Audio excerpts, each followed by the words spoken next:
Hey everyone, welcome back to the channel. If you're new here and want to stay informed about important updates that could impact your finances and benefits, make sure to hit that subscribe button and turn on notifications so you never miss an update.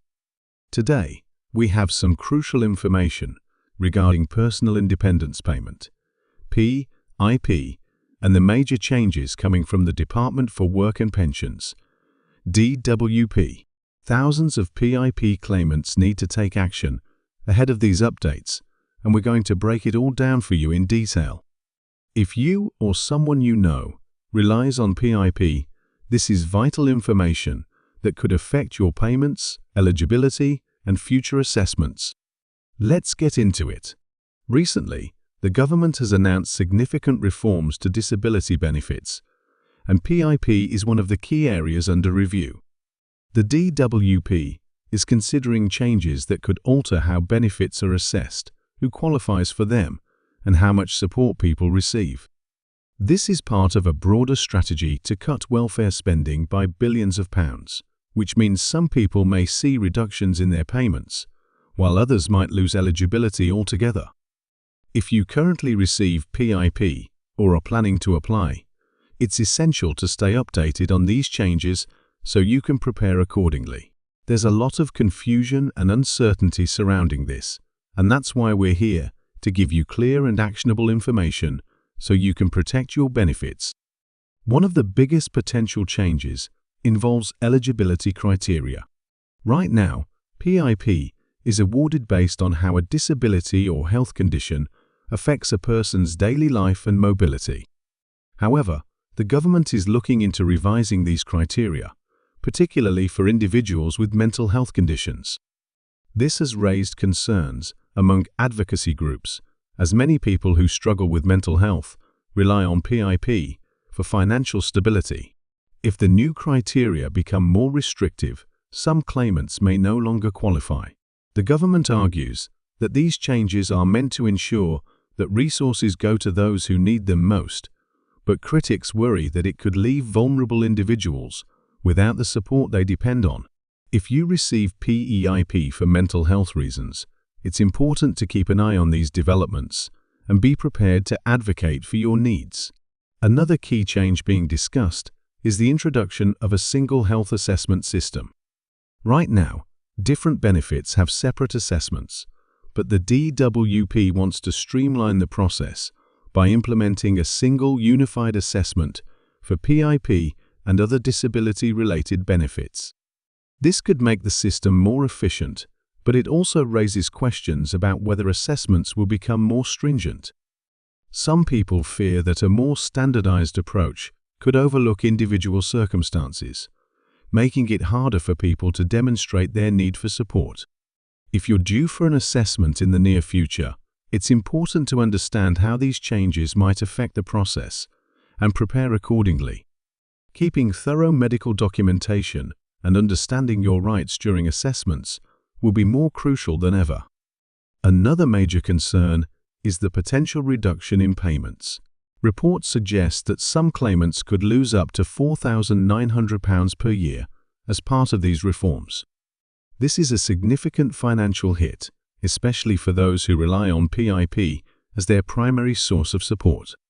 The DWP insists that these changes are about making the system fairer, but for many, the prospect of losing financial assistance is deeply worrying. If you're receiving PIP now is the time to review your finances and explore additional support options in case your payments are affected. It's always a good idea to have a backup plan, whether that means seeking financial advice, looking into other benefit programs, or preparing for an appeal if your payments are reduced.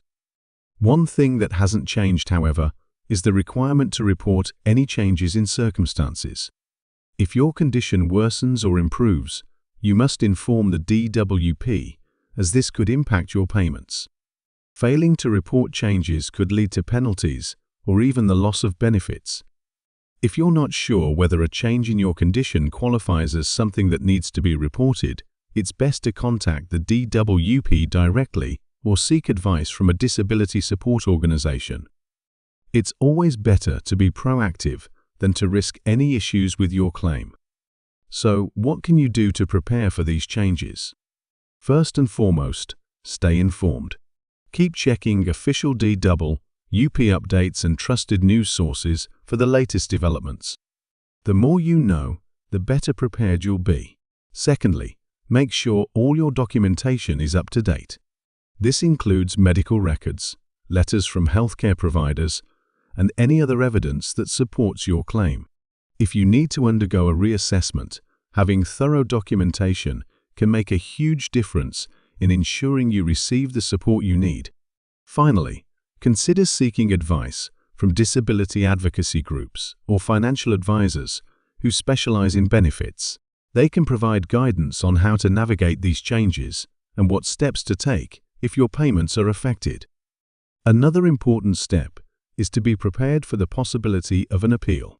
If your claim is denied or your payments are reduced, you have the right to challenge the decision. The appeals process can be complex, but many people have successfully overturned decisions by providing strong medical evidence and making a compelling case for why they need support.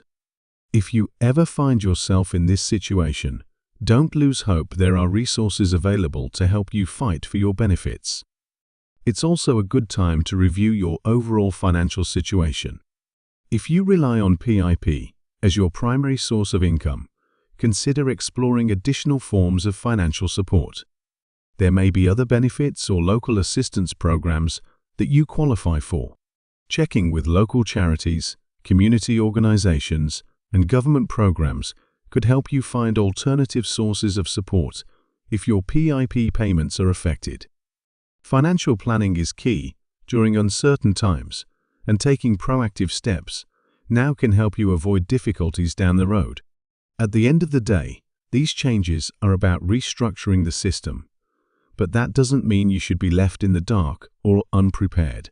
The best way to protect yourself is to stay informed, understand your rights, and take action when needed. If you or someone you know is on PIP, make sure they're aware of these upcoming changes so they can prepare as well. Awareness is the first step to making sure that you're not caught off guard by policy shifts that could impact your financial well-being. We'll continue to follow these updates and provide you with the latest information as soon as it becomes available. If you found this video helpful, please give it a thumbs up and share it with anyone who might need this information. And once again, don't forget to subscribe and turn on notifications so you never miss an important update. Let's navigate these changes together and make sure everyone gets the support they deserve. Thanks for watching, and we'll see you in the next video.